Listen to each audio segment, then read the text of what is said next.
हमारी पिछली वीडियो में हमने 1328 करोड़ साल का सफर किया और देखा कि ब्रह्मांड के बनने के बाद से लेकर 52 करोड़ साल पहले तक क्या-क्या हुआ। इस वीडियो में हम 54 करोड़ साल पहले से लेकर मानव सभ्यताओं की शुरुआत होने तक का सफर करेंगे। 54 करोड़ साल पहले ये वो समय था जब पृथ्वी एक शांत निर्जीव जगह थी, सिर्फ एक गहरा समंदर जिसमें होने वाली थी एक ऐसी घटना जो पूरी दुनिया को हमेशा के लिए बदल देगी। लाखों सालों तक यहाँ सिर्फ छोटी छोटी जीवन की चिंगारियां थी, लेकिन फिर ये था पहला शिकारी एनामेलोकेरेस, एक ऐसा प्राणी जो पहली बार शिकार करने के लिए बना था। शिकार और शिकारी का ये खेल जीवन को नए मोड़ पर ले जा रहा था। एक नई दौड़ शुरू हो चुकी थी। पहली बार कोई देख सकता था, पहली बार दुनिया रंगों से भरी दिख रही थी। प्रकृति नए नए प्राणी बना रही थी, जैसे किसी चित्रकार की कल्पना। यहाँ नए नए जीवन के अनोखे रूप जन्म ले रहे थे। जिंदगी के ये कुछ रूप सफल रहे और कुछ सिर्फ इतिहास की कहानी बन गए। धरती के समुद्र में एक महाविस्फोट हुआ, जिसे कैम्ब्रियन एक्सप्लोजन कहा जाता है। एक पल में जिंदगी के रूप बदल गए। ट्राइलोबाइट्स, एनामेलोकेरिस और अजीबोगरीब जीव हर कोने में उभर आए। ये पहली बार था जब धरती जीवन के रंगों से भर गई। क्या वजह थी इस नए जीवन की? क्या ऑक्सीजन ने ये जादू किया या कुछ और? वैज्ञानिक आज भी इस रहस्य को सुलझा रहे हैं, लेकिन एक बात तय थी। ये थी जिंदगी की पहली भागदौड़, जहां शिकारी और शिकार का खेल शुरू हुआ था। ये समंदर अब एक जंग का मैदान था। हर जीव अपनी जगह बनाने के लिए लड़ रहा था, लेकिन ये जंग सिर्फ पानी तक सीमित नहीं थी। जिंदगी अब एक नई चुनौती के लिए तैयार हो रही थी। इसी बदलाव ने हमें भी जन्म दिया। अगर कैम्ब्रियन एक्सप्लोजन ना होता तो आज हम भी ना होते। समुद्रों में जीवन तेजी से विकसित हो रहा था और फिर पहली मछलियां जन्मी। पहली बार कंकाल और हड्डियों वाले जीव विकसित हुए। समुद्रों में अजीबोगरीब जीवों की दुनिया बस चुकी थी। पृथ्वी पर जीवों की विविधता बढ़ रही थी, लेकिन अब इन जीवों में से कुछ पानी से बाहर निकलने की कोशिश करने लगे। टिकटालिक यही वो जीव था जिसने पहली बार पानी से बाहर आकर जमीन पर कदम रखा। मछलियों ने पानी से बाहर सांस लेना शुरू किया। धीरे धीरे ये जीव उभयचर में बदल गए, जो पानी और जमीन दोनों में रह सकते थे। पहली बार धरती पर जीवन का विस्तार होने लगा।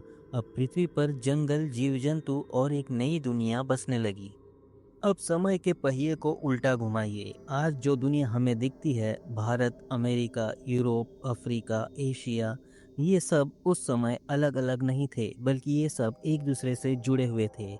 गोंडवाना और लॉरेशिया आपस में जुड़कर पेंजिया बना चुके थे, जो पूरी पृथ्वी पर एकमात्र सुपर कॉन्टिनेंट था।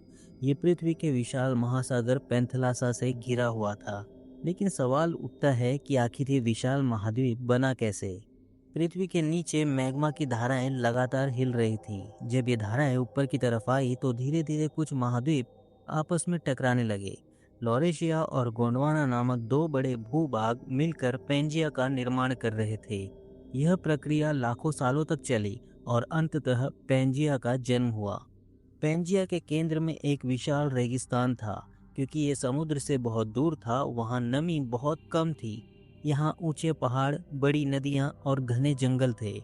ये डायनासोर के आने से पहले की दुनिया थी। अब जरा सोचिए, आप 300 मिलियन साल पहले की दुनिया में खड़े हैं और आपके चारों ओर घने जंगल है, विशाल कीड़े उड़ रहे हैं और दूर कहीं पृथ्वी की हलचल महसूस की जा सकती है।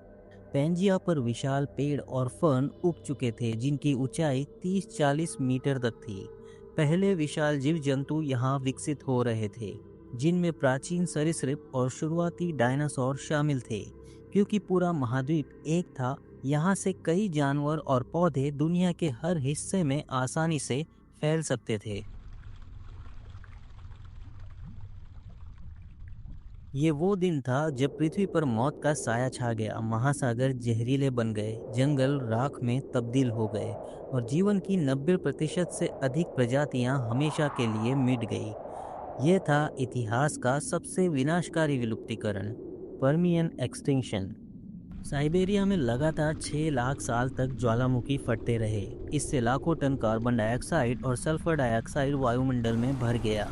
तेज अम्लीय बारिशें शुरू हुई, जिससे पेड़ पौधे नष्ट हो गए। पूरी पृथ्वी एक विशाल भट्टी में तब्दील हो गई।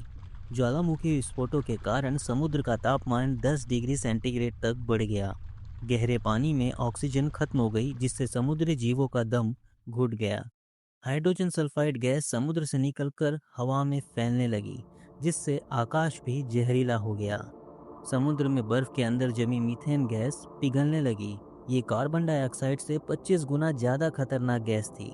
पृथ्वी का तापमान तेजी से बढ़ने लगा और जीवन के लिए हालात बदतर होते गए। ज्वालामुखियों से निकली गैसों ने महासागरों को तेजाब में बदल दिया। समुद्री जीव जैसे कोरल और शैल वाले जीव पूरी तरह समाप्त हो गए। पूरा महासागर एक मृत क्षेत्र बन गया। इस तबाही में 90% समुद्री जीव और 70% स्थलीय जीव विलुप्त हो गए। समुद्र से ट्राइलोबाइट्स, जो 25 करोड़ साल से जीवित थे, पूरी तरह समाप्त हो गए। थेराप्सिड्स की कई प्रजातियां खत्म हो गई। जंगलों का 95% हिस्सा नष्ट हो गया। पृथ्वी फिर से एक निर्जन, सुनसान और जहरीली गैसों से भरा हुआ ग्रह बन गई। यह अब तक का सबसे भयानक विलुप्तीकरण था, लेकिन इसी अंधकार के बाद एक नई शुरुआत हुई।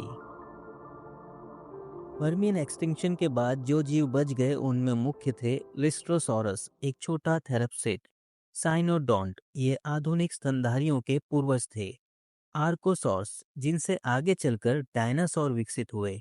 कुछ उभयचर प्राणी जैसे उस समय के मेंढक और सलामेंडर्स जैसे जीव। शार्क और रे फिन्ड मछलियां, क्योंकि वे गहरे पानी में रहती थी।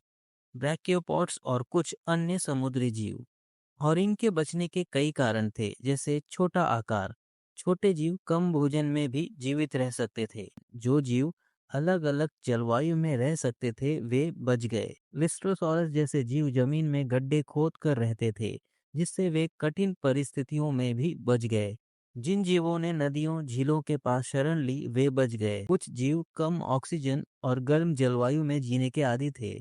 यही कारण था कि लिस्ट्रोसॉरस और आर्कोसॉरस जैसे जीव बच गए और बाद में इन्हीं से डायनासोर और स्तनधारी जीव विकसित हुए।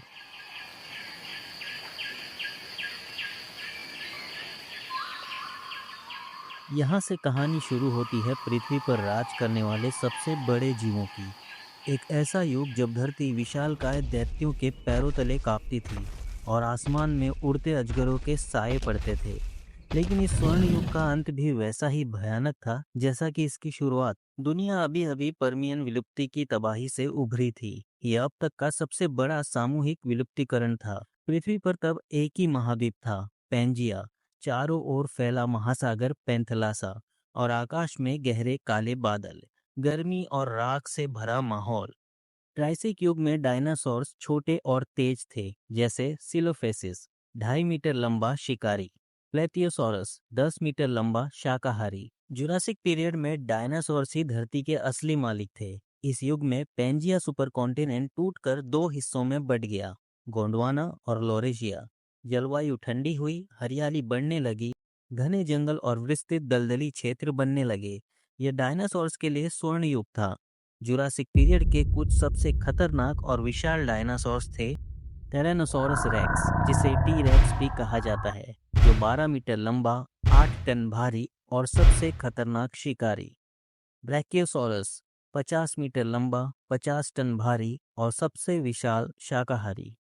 स्टेगोसॉरस, अपनी पीठ पर विशाल प्लेटों और नुकीली पूंछ वाले डिफेंडर। टेरोसॉरस, आकाश में उड़ने वाले पहले विशाल जीव।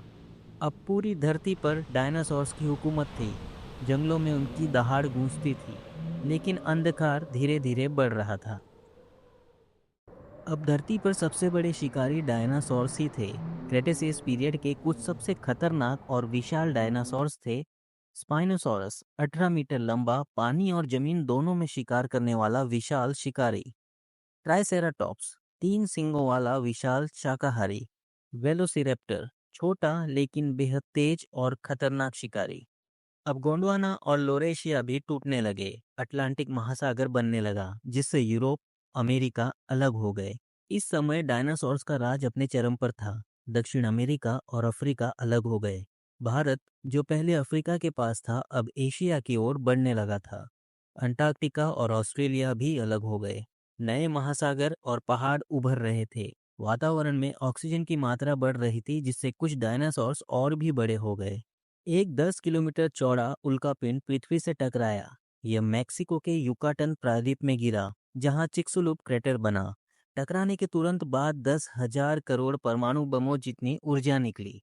पूरी धरती आग के समुद्र में बदल गई। भूकंप, ज्वालामुखी विस्फोट और 1,000 फीट ऊंची सुनामी ने पूरी दुनिया को हिला दिया। चंद घंटों में 75% जीवन नष्ट हो गया। केवल छोटे जीव जैसे मैमल्स, कीड़े और कुछ समुद्री जीव बच पाए। अंधेरा छा गया। सूरज की रोशनी महीनों तक धरती पर नहीं आई। तापमान गिर गया और डायनासोर्स विलुप्त हो गए।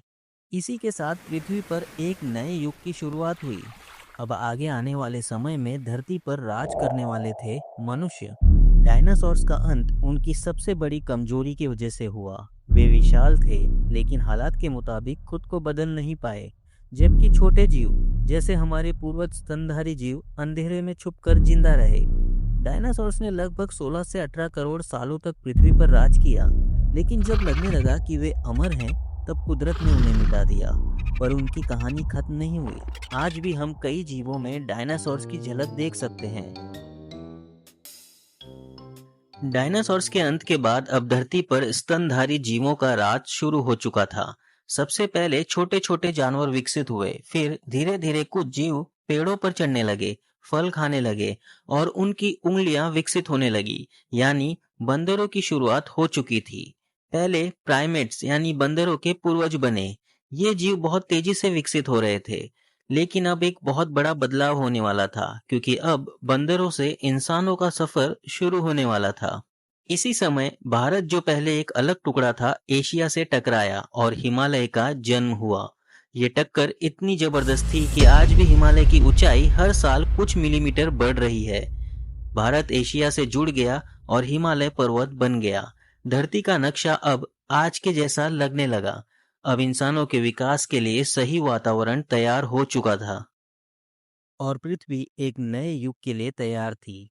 एक ऐसा युग जहां सब कुछ शुरू होने वाला था फिर से। अगली वीडियो में हम देखेंगे कैसे बंदरों से इंसानों का सफर शुरू हुआ, कैसे पहली बार किसी ने आग जलाई, कैसे इंसान ने शिकार करना, औजार बनाना और समझ से सोचना सीखा, कैसे जंगल का एक जीव बन गया सभ्यता का निर्माता। ये होगा ह्यूमन इवोल्यूशन का वो अध्याय जहाँ जन्म होता है सोचने वाले प्राणी का और कहानी ले जाती है हमें हम तक। अगले वीडियो में मिलेंगे एक और रोमांचक कहानी के साथ। तब तक वीडियो को लाइक, शेयर और चैनल को सब्सक्राइब करना ना भूलें, क्योंकि असली कहानी अब शुरू होती है हमसे।